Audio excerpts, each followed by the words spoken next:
This morning's guest was never an Eagle Scout. He never got a merit badge. He was never even a Boy Scout. But now he's the Scout Executive. Who is he? You'll meet him coming up next on Carolina People.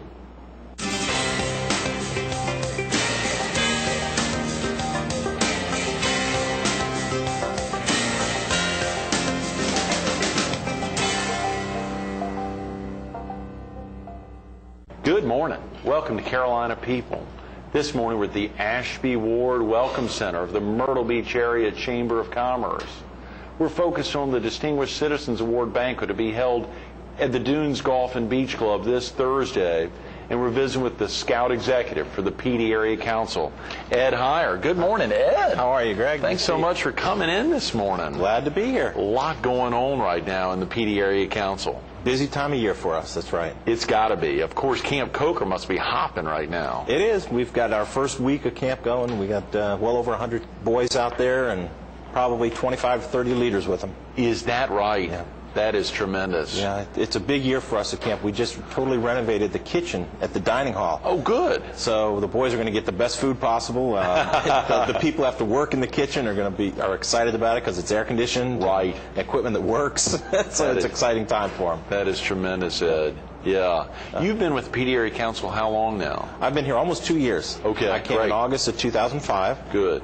I came down here from Kokomo, Indiana. A big move for me.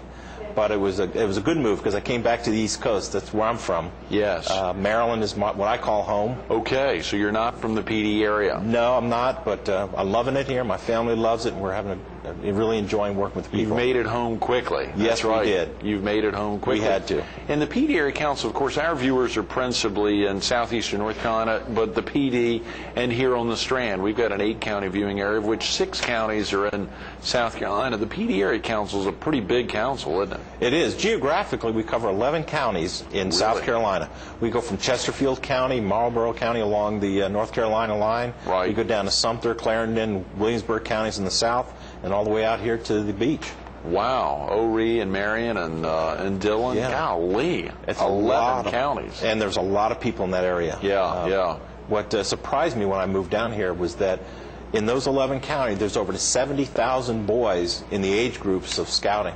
Is that right? 70,000. 70,000 boys who have the opportunity to be in scouting. Okay, golly. Yeah. So you've just hit the surface now, Ed. About how many boys are active in scouting right now? We have about 4,400. Okay. Our goal in the next couple of years is to reach 6,000. Good, great. So it's a large number, but percentage-wise, it's not where we want to reach. It's still less than 10%. That's there. right. So really reaching out to boys and finding a way for them to get involved. I bet a lot of folks wonder, when's the right time? Is there a right time, Ed, that they can get their sons involved in Boy Scouting? Any time of the year people can join, but get their son into scouting. In the younger age group Cub Scouts, which is 1st through 5th grades, right. They start their annual program in September, but they could join in the spring and still go to day camp in the summer. Okay. They can join in the middle of winter, whenever is convenient for them. With the Boy Scouts, it's the same thing. They're a 12-month program. They join in the spring or in the summer. They can be going to summer camp with their troop and having some great outdoor experiences. So Cub Scouts are part of Boy Scouts. Yes. Obviously a critical part.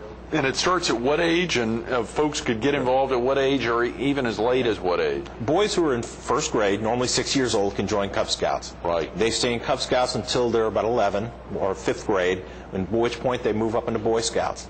And the program changes drastically. The Cub Scouts is a family-oriented program. We want mom and dad doing activities with their sons, learning things with them, educating their children, sharing the experiences, and then when they turn 11 become Boy Scouts, they start learning to be independent.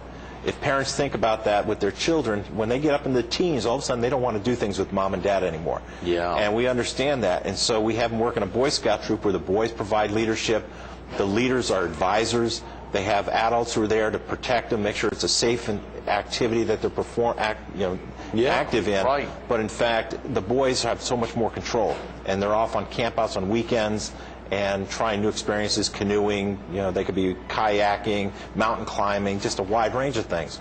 And then when they turn 15, then we have a program called Venturing.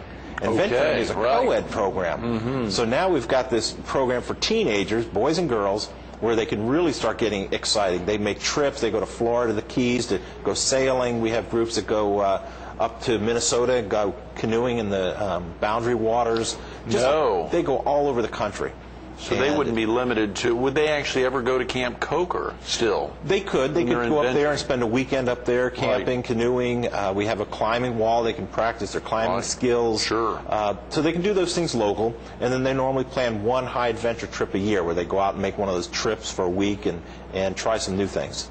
That is wonderful, Ed. Well, you've broken down something, I'm sorry, in the 5 years that we've been doing the show, either on and off or directly, something that I've never had explained. Age 6 to 11, more or less, is Cub Scouting, 11 to 15, Boy Scouting, and then 15 to 20 now venturing.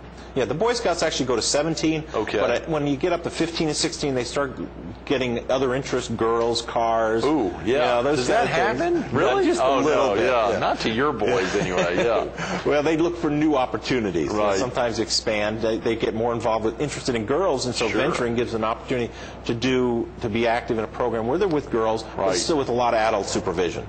And, so for a parent who just has daughters, they can still somehow introduce their daughters to Boy Scouting or to Scouting by finding the opportunity to get them involved in venturing. That's right. And we have venturing all over the PD. And these groups, we have one here in Myrtle Beach. It's actually what we call a sea ship. They do sailing. They've had some boats donated. They're renovating them, and then they take them out. They learn how to sail and how to boat and do a lot of the water type sports. That is tremendous, Ed. That is tremendous. We, just last Monday, we were at Architectural Surfaces here off of Highway 501. Don Weaver, who's one of your active board members of the PD Area Council and also helping to put together this Thursday's Distinguished Citizens Award dinner, was with us.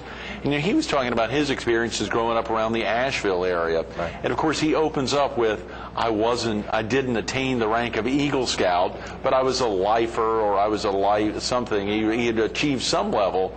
And he spent a little time breaking down the merit badges for viewers who may have missed Don last Monday. Can you share with them a little bit about the merit badge structure and what exactly that means? In what the merit badges are, it gives the boys an opportunity to learn about a particular field. It could be a career opportunity like dentistry or plumbing or truck driving, atomic energy, just a wide range of things. But there's also ones that have to do with hobbies like leather work or metal work. There's stamp collecting, coin collecting, hiking, camping merit badge. There's 120 different merit badges that a boy can work on. Really? That's right. And then there's certain ones that we call the Eagle required ones. These are 21. Well, they have to complete 21 merit badges to make Eagle Scout. Okay. There are certain ones that they have to do. Ones that are related to citizenship, because that's a key part of Scouting's education program, is citizenship, first aid, personal management, which is really kind of a special merit badge, because in personal management they learn how to take care of themselves. They learn about how to keep a checkbook, how to plan a budget, how to schedule their week ahead of time, and they have to keep records on their life for 3 months. And so they learn how to become an adult, how to be self-reliant and responsible for what they have to accomplish. Very important. So things like that. They learn how to take care of themselves, but through merit badges like first aid, they learn how to take care of other people. Right. Right. And all these merit badges give boys so many opportunities. An example I like to mention is Steven Spielberg, the movie producer. Yeah. He got started. He's an Eagle Scout. He first got started in movie making, taking a photography merit badge in Boy Scouts, and that led to him going to Hollywood. Is that right? Yeah. How exciting! Well, I'm sure he's interested in supporting Scouting now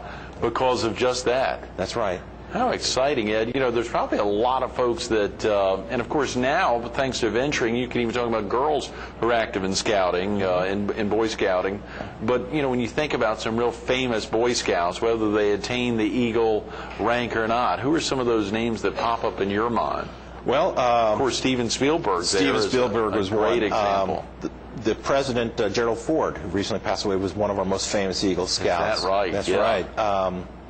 Not to put you on the spot, I know. I'm sure we're thinking there's so about many the- of them. Hank Aaron, the home run king, was an Eagle right? Scout, and that's what people Golly. don't realize. Yeah. Jimmy Stewart, the movie star, was an Eagle Scout. Right, And right. He supported scouting and promoted it throughout his life. We I have pictures bet of he him did. wearing his scout uniform when he was in his 50s and 60s. Oh, come on. Jimmy Stewart? Yep. No. He was a big-time scout supporter. I bet. And there's people like that. There's astronauts. Right. Good example, the Naval Academy, which I'm a graduate of. Yeah, sure. Their in new Annapolis. class that's just coming in, about 1,200 people, 300 of them are Eagle Scouts. Oh, come on. Is a that quarter right? of them. That's how important. Almost a prerequisite. That's right. The education, the experiences, and Right. that children learn through scouting are going to affect the rest of their lives. Yeah. And that's just an example of it. Even the military and services, they see the value of what they learn in scouting.